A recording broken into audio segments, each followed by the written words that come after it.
It's always great to be at the Wellness Summit.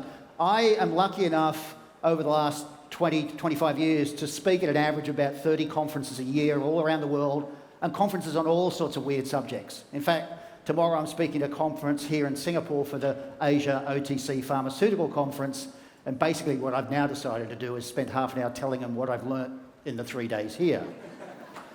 I noticed something last night. I came late to the party, had to leave relatively early, about 10:30. But what I noticed when I first walked through the room, which was I hadn't really thought about before, is there's a hell of a lot of blonde people here. When you live in Asia for 25 years like me, and you mostly talk to groups of people based in Asia, it's scary to talk to blonde people. So if I sound nervous, that's because of that. The other thing I notice is a lot of the time when I go to conferences, I am the oldest guy in the room. And you're probably going to figure out by the end of this how old I am. The good thing here is that I'm pretty sure I'm not the oldest guy in the room. And the good thing is, the extra good thing is, the emphasis this year on ageing. So we heard from Harry Stewart, we heard this morning about regeneration. We've heard a lot of people talking about aspects of ageing. And that's fantastic because, again, if I go to 30 conferences in the year, and I don't always talk about ageing, I talk about lots of trends. But what's interesting is, if I do talk about ageing, I'm the only person talking about it. And I don't mean talking about the process of ageing, and I don't mean the obvious dynamics, if we can get the PowerPoints up there. I'm talking about the fact that today, older people, and when I say older people, I'm not talking about people in their 50s, so all the people in their 50s, so you're okay. Because 50s today is middle age. Aging doesn't kick in until 65 or 70. And people over 65, 70 are the people that are thinking forward today. The dynamic of the way we think about life has changed so much for people in the last 50 years, and the reality is that aging is normal, that old age is normal. If you look up at Google or any other search engine and you look up subjects like Aging Asia, every one of these charts is about it's going more and more. We're getting older and older societies. There are more and more people living longer. Fascinating, recently released chart that I copied down. This is the growth in numbers of people that are turning 100. And you can see here by 2020, there'll be nearly 600,000 people in the world that are 100 years of age. The 70 is, not on average, but literally every single day, the Emperor of Japan sends out congratulations to a minimum of 70 people turning 100. And that's been a minimum every day for the last 5+ years. Must be terribly boring for the guy, right? But think about that. To turn 100, to turn 90, to turn 80 50 years ago was exceptional. Most of you in the room can remember your grandparents and remember the fact that if they got to be 80, that was like really rare. Now, when our own parents die in their 80s, we think about, oh, he lived a good life, but it wasn't that great. We don't start to think about people living a great long life until they've lived into their late 90s now. That's a dynamic change in all societies. But the other thing is we sometimes forget is when we think about Asia, my response from a lot of global audiences is, oh yeah, but Asia is all about youth, young populations. And it's true, young populations. Take India. Take India. People under 35 are 60% of the population. It's huge. But here's the other thing about India. 9% of the population is over 60. Do the math, that's about 110 million people over 60 in India alone.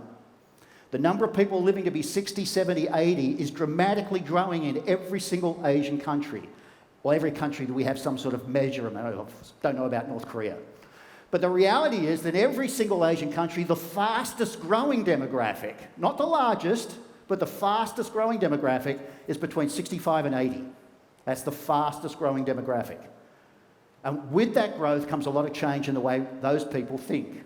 Let me tell you about the Matchbox story. I started getting interested in ageing populations in 1988 when the Australian government released a report from the National Census that was talking about the fact that by 2015 they were predicting the population, and they were saying by 2015 Australia will have an ageing population.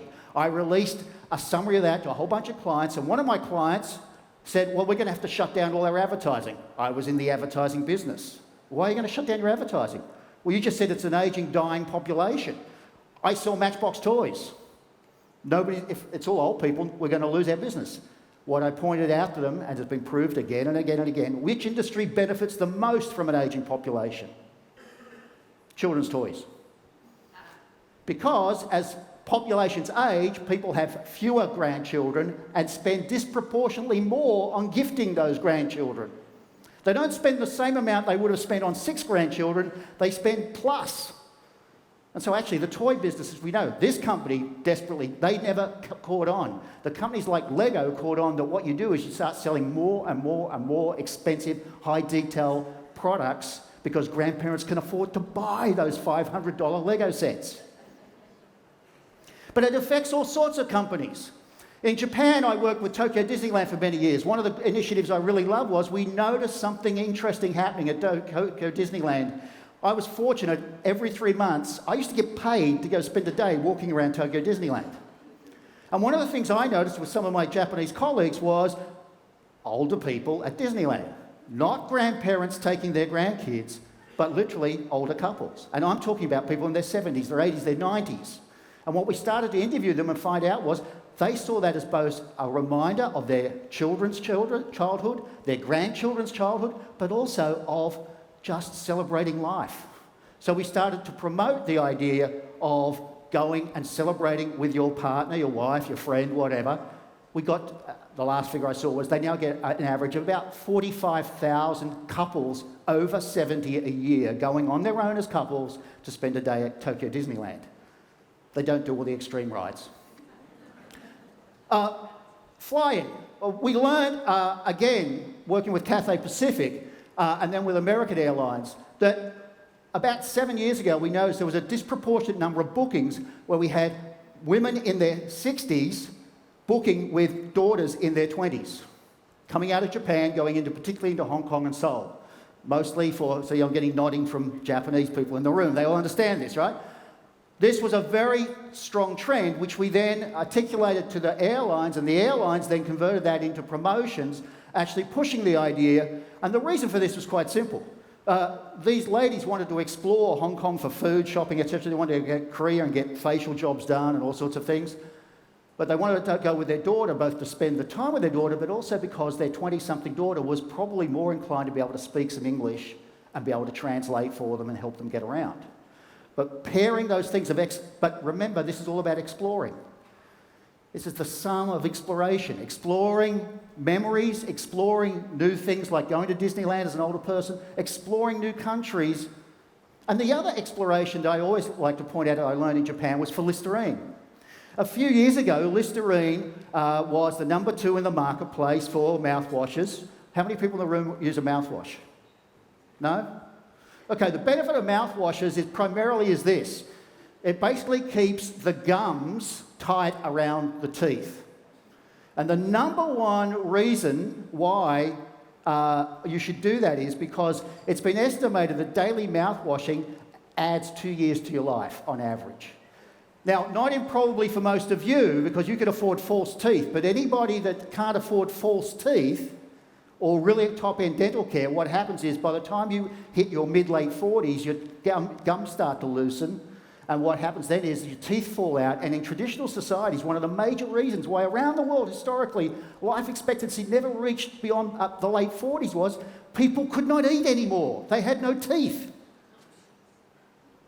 What was interesting though was in Japan was nobody over 60 was using mouthwash at all. Nobody had even tried it.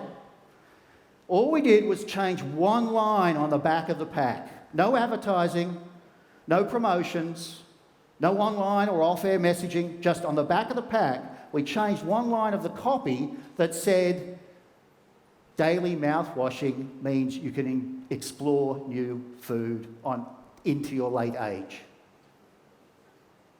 Sales went up by 2%, which equated to $16 million within 6 months. It created a whole new niche in the marketplace by helping older people understand they could continue to explore new food, because exploration is the key to older age these days. When I started looking at ageing studies in 1988, I did a lot of work looking at what was being said around the world about aging and aging processes.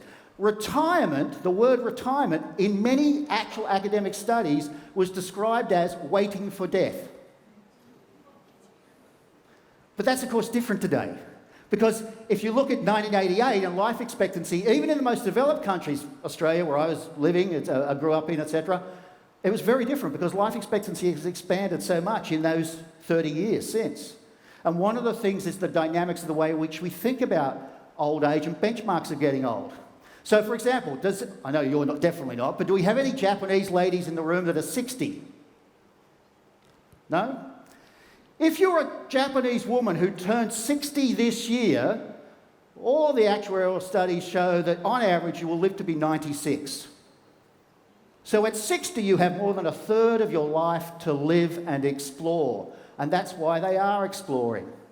For example, this is from Thailand, a study that was done earlier this year. This showed 3 generations and their attitudes to life. Which of these 3 descriptions of these generations do you think are people over 55? The first one, of course.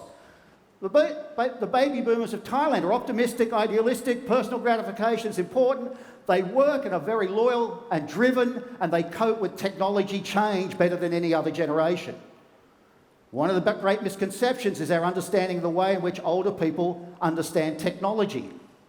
We also know that people today expect to live longer. In a global study that was done a few years ago with my old company, we talked to people in actually 40 countries. One of the things we asked them is, at what age do you expect to die? Now, the scary thing is, in every single country, people expected to live longer than the national life expectancy level. And older people, on average, expected to live at least 4 years longer than what was their current life expectancy. So we expect to keep on exploring and doing more today. In the old days, people at 60 went, I haven't got long to live. Today at 60, what am I going to do with the next 30 years? We're changing the way, we've heard a lot about this at this conference, but we've changed the way in which we think about ageing and about what ageing means. In some countries today, in recent studies, a body at 60, or people at 65 years of age actually have the body of what was traditionally thought to be a 76-year-old, particularly in a place like Japan. So what that means is that as we move forward, it's not actually even about 60 is the new 60. This is a sort of redundant idea from America, where most redundant ideas come from. By the time Americans figure this stuff out, the rest of Asia has sort of moved 10 years beyond that. Actually, what we're really facing today is a world in which Shiseido summed this up in work in 2014. They discovered that literally women in their 60s in Japan were thinking about the fact that it's time to do it.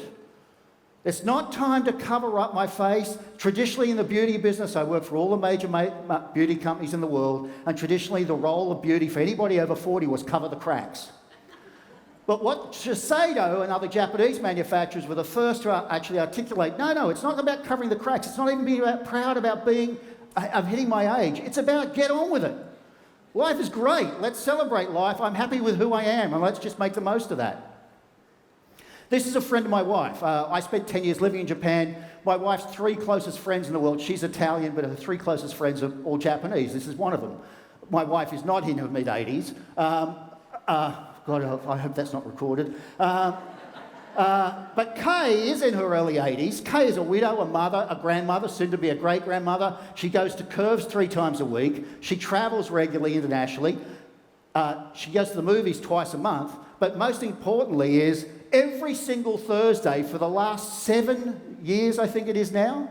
I think it's 7 years, she tries a new restaurant. Every single Thursday, she goes to lunch at a different restaurant. Now, in Tokyo, you can afford to do that because you can imagine, with 1 million restaurants literally there, it's going to take her another 3-4 decades to get anywhere. But that's exploration, and that's what her life is like. This is a popular manga in Japan. Yeah, again, you recognise this one. The story of Mariko-san, she is a lady in her 80s, and basically it's a manga series about her getting laid, basically. I was in Singapore a couple of months ago to speak about ageing at a nutrition conference. But what I noticed on the buses was this sign, which was all tied up with the release of the new Avengers movies, and it was the fact that not fighting for justice never goes old, but look at the statistic, 40% of superhero program viewers are 45 plus. Why is that? Well, if you're my age, you grew up, Thor was my hero as a kid, Thor still is my hero. He just happens to be played by a really cool Aussie guy now, who happens to be my brother's neighbour, so that's even cooler. This is an interesting example from Japan. Again, I don't know if you've heard of this, restaurant of mistaken orders. This is a restaurant in Tokyo. Everybody that works in the restaurant has dementia.